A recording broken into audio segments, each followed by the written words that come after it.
extremely well this evening.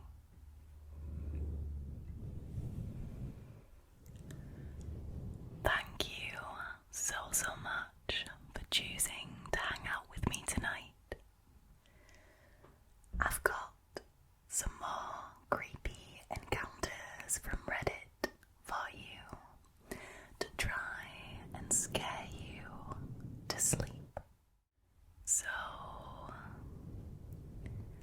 get nice and cozied up, relax, and prepare to get spooked. With that being said, and without further ado, let's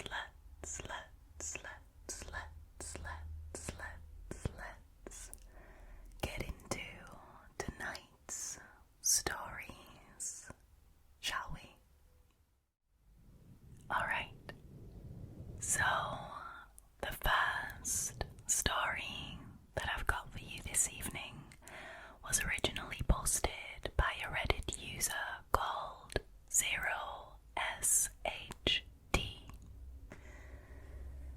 Now, this Reddit user also has a YouTube channel, which I will link in the description box. Their story is called Man with Bag Over His Head Was Very Close to Me for 15 minutes in Dark Forest near Horror House.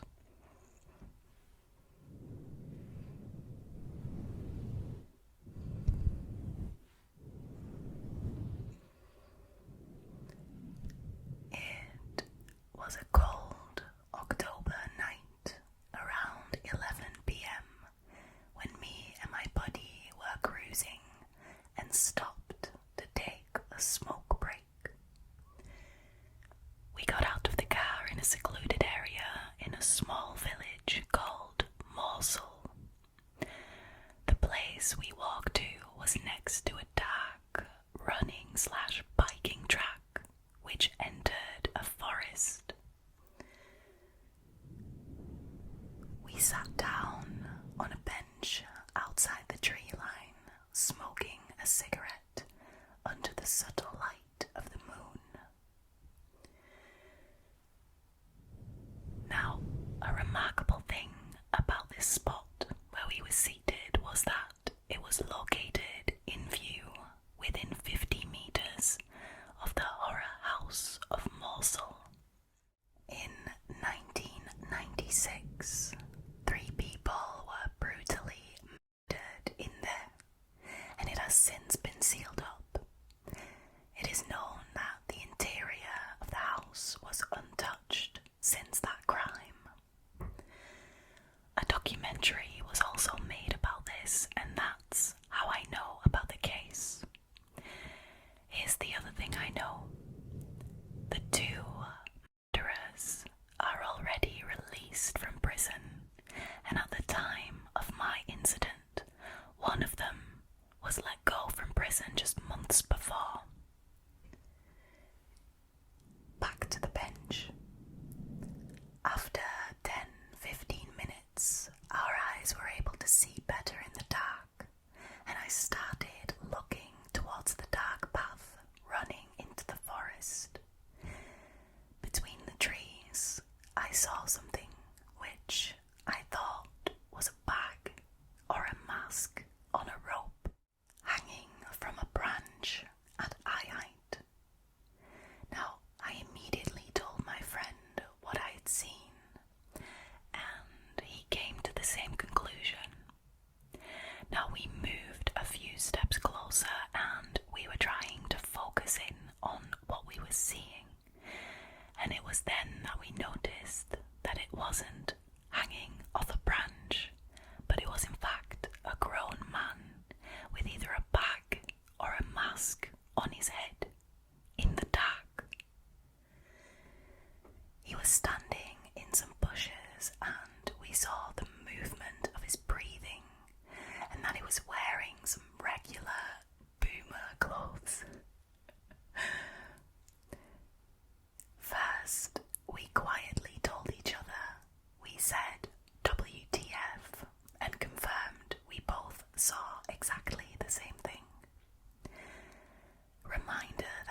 person was standing like 10 meters away from us, and this for about 10 to 15 minutes in the pitch black darkness. We were looking at him for another minute or so until I started yelling at him. I just yelled things like, "Hey, come out." I did this despite being incredibly spooked by this strange experience. He then raised his hand in the motion of aiming a gun, and we ran back to the car as fast as we could. Looking back over my shoulder, we saw that he kept his arm pointed at us, but we couldn't make out if he had an actual gun or not. After we got the hell out of there and we were calming down, we realized one more very disturbing thing. The guy did not want to mess with two adult young males. In the daylight, a lot of people travel this place by bike or on foot, so one of the possibilities is that this crazy man was going to try and intercept a lone person in the wrong place at the wrong time.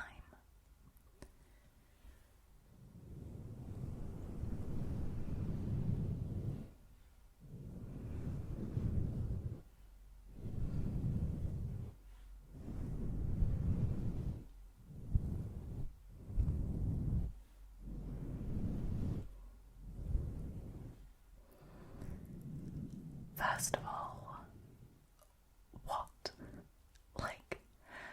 I would be incredibly terrified if I was in this situation, but what I'm not understanding is, why would you sit on a bench 50 meters away from a murder house?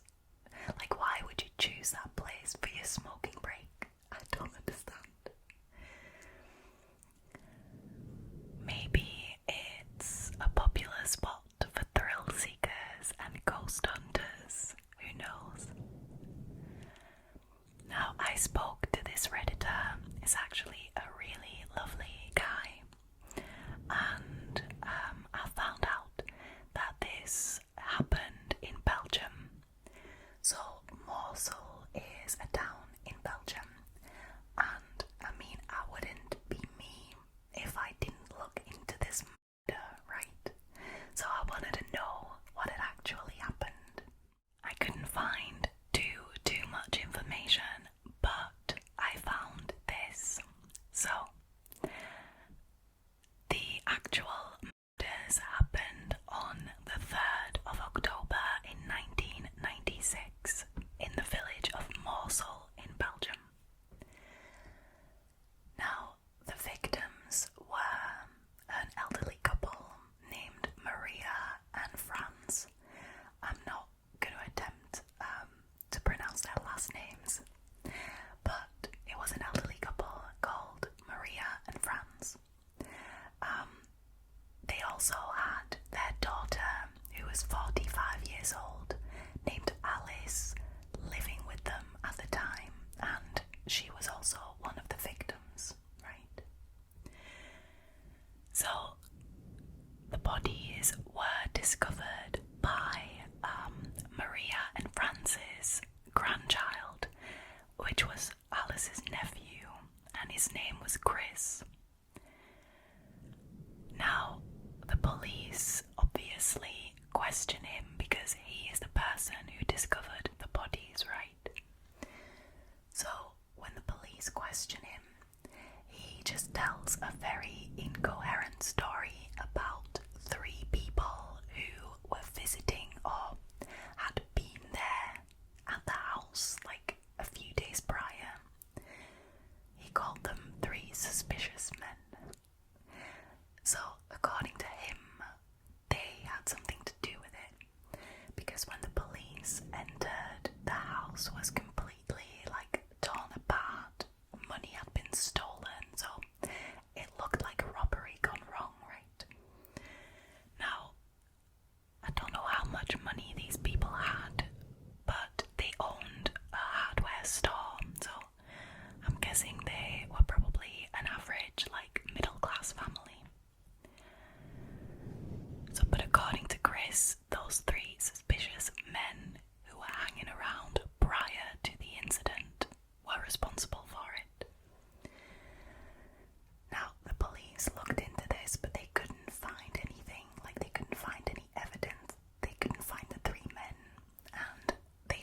to suspect Chris, yet they didn't have enough evidence, they didn't have anything concrete to arrest Chris for the murders until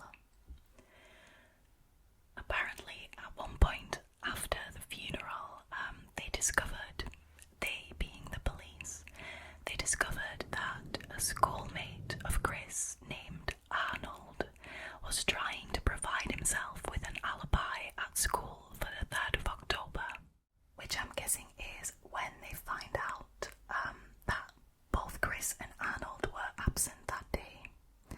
So after looking into this more and finding more evidence, they get a confession from the boys and they had done it. So Chris and Arnold had killed Franz, Maria and Alice. When asked about the motive for the crime, Chris said that he hated his family, and that was because his mother, who was Maria and Franz's other daughter, felt like she was made out to be the black sheep of the family. She didn't feel like she was good enough for them, and she felt like she was being blamed for problems in the family. Now both the boys, Arnold and Chris, got sentenced to 30 years in prison, which, I mean, I'm guessing they got out early on good behaviour or something. I really couldn't find anything on that, but 30 years, if you count from 1996, that would bring us to 2026, so they would still be in there. But yeah, I'm guessing they were released on good behaviour or something. I don't know, parole. I don't have a clue. But yeah, that was the story of the Moorsel murders. I hope that this Redditor never experiences something like this again. I'm glad the guy that they saw that day with the bag over his head, like, that is also very weird. Like, did he cut like little holes in there or something so he could see? Very strange. It is a good thing that he probably didn't actually have a gun, because, you know, this Redditor and his friend, they didn't get shot, which is very lucky. I'm very glad this Redditor escaped the situation unharmed.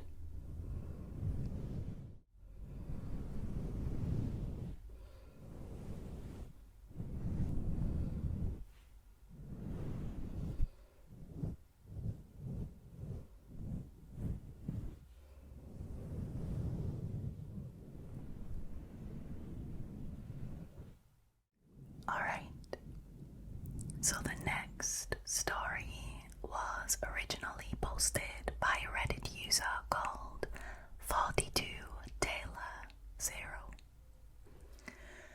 Their story is called "A Woman Posing as Assistant Coach on My Community Services Soccer Team Tried to Kidnap Me as a Young Child." This took place in Maine, a state in northeastern USA, around 2007 or 2008. I was in 3rd or 4th grade and just for fun joined the local community service soccer team with my friends from school. Usually one of the parents of the team would be coach and another parent would be assistant coach, but on this day the assistant coach was sick, so the community service centre sent in this other middle-aged older woman to sub as our assistant coach. Well, this day also happened to be the birthday of one of our teammates. I'll call her Mel for the sake of the story.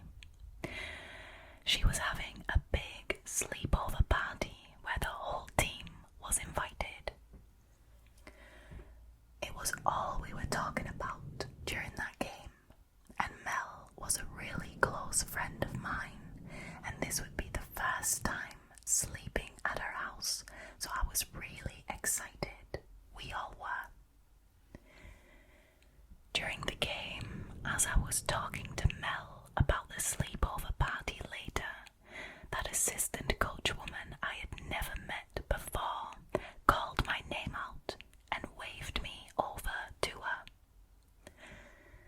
I've always prided myself on having good intuition, and this was one of those moments. For some reason, I just got a really bad feeling in my stomach, but I listened and I went over to her. But as soon as I stood about a foot away from her, she wiggled her finger in a motion to come closer. That's when alarm bells started going off in my head, even more so than previously. So I leaned in just ever so slightly closer, because I was too uncomfortable to step forward. Once I lean in a little bit, I think she noticed that I didn't want to step closer, so she leaned in too. She whispered to me, "So, I am Mel's mum. I'm going to be taking you to the sleepover party after the game, so come right with me to my car as soon as the game is over, okay?" I don't know why, but I felt extremely put off by this. I hadn't met Mel's mum before, and she was indeed supposed to be picking both me and Mel up after the game to bring us back to the party. But it just felt so wrong. So I stuck to Mel's side like Velcro for the rest of the game, and as soon as it was over, I told Mel that we should run to her mum's car and I would explain. So we take off in a sprint, and Mel leads me to her mum's car and we both hop in. As her mum turns around, my eyes widen. I say, "Wait, are you Mel's mum?" And she looked at me confused and said something along the lines of, "Yes, of course, why?" And that's when my heart sunk. Mel's mum was not the assistant coach stand-in lady, and I told Mel's real mum what happened, and she was pretty concerned, but never did anything about it that I know of. And I told my family the next day, but only my grandmother believed me. So nothing ever got done to find this lady or figure out who the heck she was trying to impersonate my friend's mum to lure me into her vehicle. And I just thought I'd share this situation because it really stuck with me, and I've always worried that maybe she was going to try it again, and maybe she would succeed with another child. I've since searched the internet for cases of children, particularly young girls around 3rd or 4th grade, gone missing from school/community service events, but I haven't found any that resonate with what happened to me, but that doesn't mean they're not out there. So creepy. I'll never know what she was planning to do to me. I'm glad my instincts felt something was off, and I really hope no other children fell victim. But what are the odds she never tried that again? I don't know, it's just so strange. You kind of have an idea in your mind of what the creepers look like, but then an average-looking, middle-aged woman comes out of nowhere and tries to scoop you up.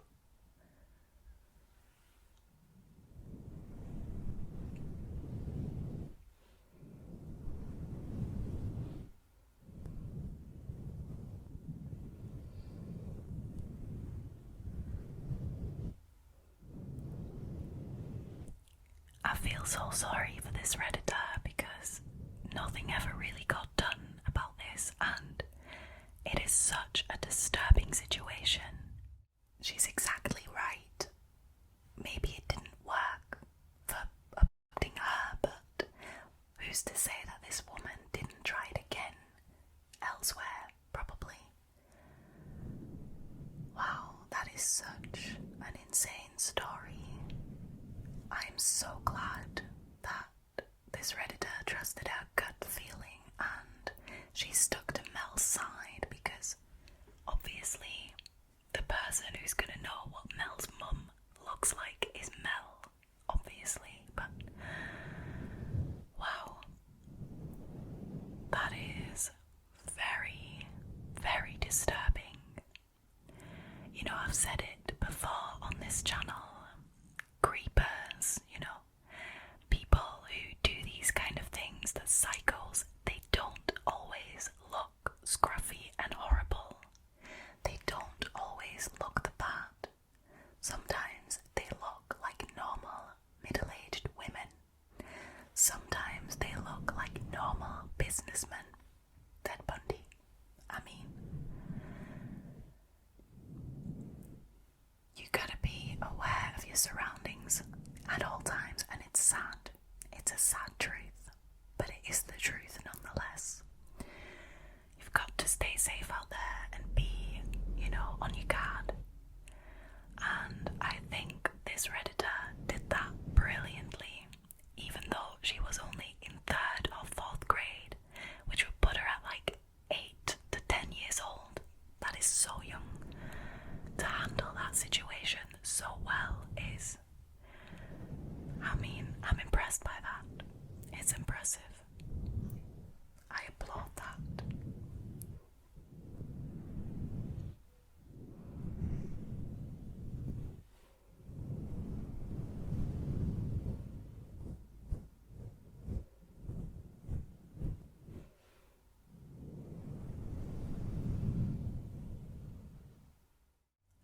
Alright, so the next story is the last one for this evening. Sad, I know. This one was originally posted by a Reddit user called Wicked9303. Their story is called Suspicious Salesman. I've been working from home for about 2 years. 3 weeks ago, I was asked to come into the office, and yesterday was my first day back working from home. We have one of those doorbell cameras, but it broke. Since I'm home all the time, we haven't gotten round to fix it or replace it. We haven't taken it down either. I don't have a gate or anything in front of my house. It's just the driveway and then the door. I have a clear view of my driveway and front door from my bedroom window.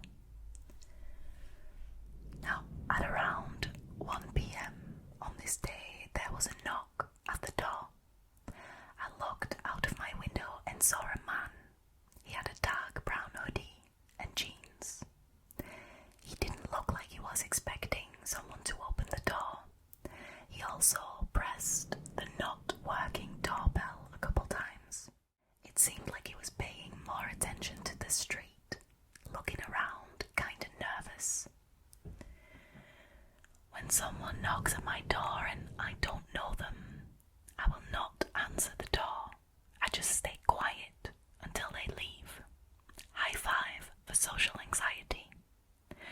But this time I got a weird feeling, like I had a heavy rock in my stomach and alarm bells started going off in my head. I yelled, "Coming." Now he suddenly stood up straight and looked around some more, waited for a few seconds and then walked away in a hurry.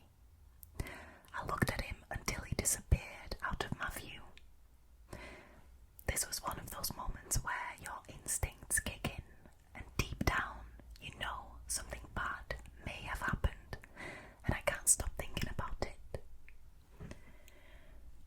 This morning, my nosy neighbour, we all have a neighbour like that, right, came by to tell me the week's gossip.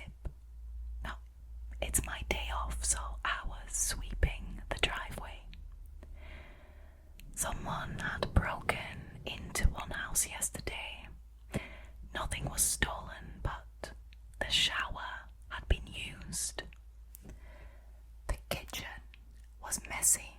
from somebody cooking, and the bed was unmade, and the TVs were all on. The horror was that the family pet had been killed, though I didn't have full details on that. Now, I don't live in a nice neighbourhood, but a lot of my neighbours have cameras and alarm systems for this reason. I couldn't stop thinking about this guy that came knocking at my door. According to some of the neighbours, they saw this weird guy around the block, supposedly selling some cleaning products and supplies, but he only carried a clipboard around. I went to the neighbours that live across the street from me. I know they have cameras, and I was hoping that maybe they caught something. So for 3 days, this guy had knocked on my door at the same time every day. I guess his MO was to make sure no one was home all week and then break in. What would have happened if I had stayed quiet like I normally do when someone unknown knocks at my door? He would have probably come in with me in the house. It creeps me out to think about it. When I was walking back into my house, my doorbell caught my attention. It was full of some gunky, sticky stuff, like someone attempted to cover the camera. I guess I should definitely replace that now. There is talks of some neighbours having video evidence. Others say they actually saw this guy. It's all still going on. I'm sure I'll know more about it the next few days.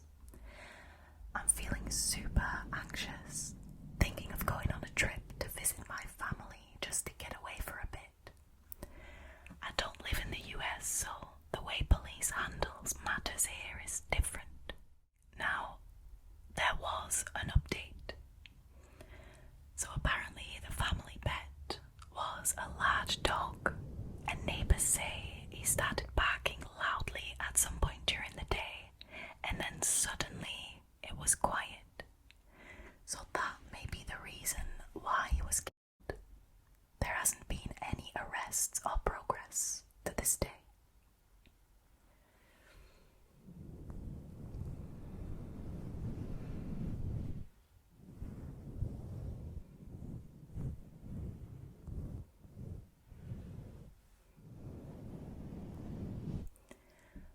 First of all, can I just say, that poor dog, I hate it. I absolutely hate it when pets die in these stories, in these encounters. I can't cope with it. I mean, you already proved that you're kind of a psycho, breaking into homes. The weird thing is that, you don't steal anything, you just use the shower and do some cooking. Like, that is already extremely creepy and extremely weird and extremely disturbing, right? But it's on a whole other level when you kill an animal. I mean, when you kill an animal, that proves to me that there's not a grain of humanity inside your body, and your soul is just all black. Like, who kills a dog who does that? Perfectly healthy dog just like that. No, I can't cope with that. I'm actually worried and scared for this Redditor because it seems like whoever did this also started targeting her house. I mean, it's very strange that this person would visit 3 days on the bounce, always at the same time. That also sounds to me like they were trying to make sure that nobody was home and they were safe to break in. It's also very creepy to me that they tried to cover the doorbell camera with some strange gunk, like obviously trying to disable it. Which also already proves that you're up to no good. Like, why would you be disabling cameras otherwise? I would love to read any updates or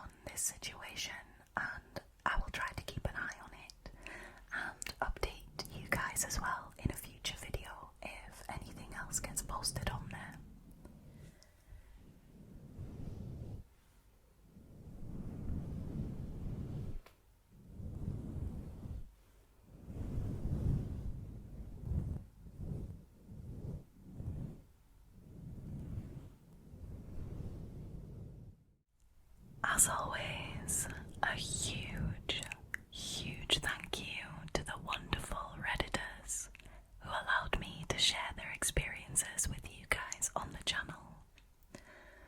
And a huge, huge thank you to you guys for hanging out with me and listening to me ramble. For now though, all there is left for me to do is to wish you a very, very,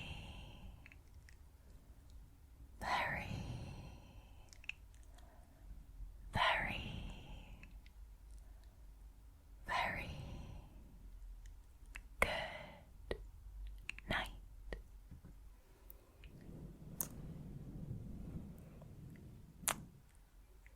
Good night.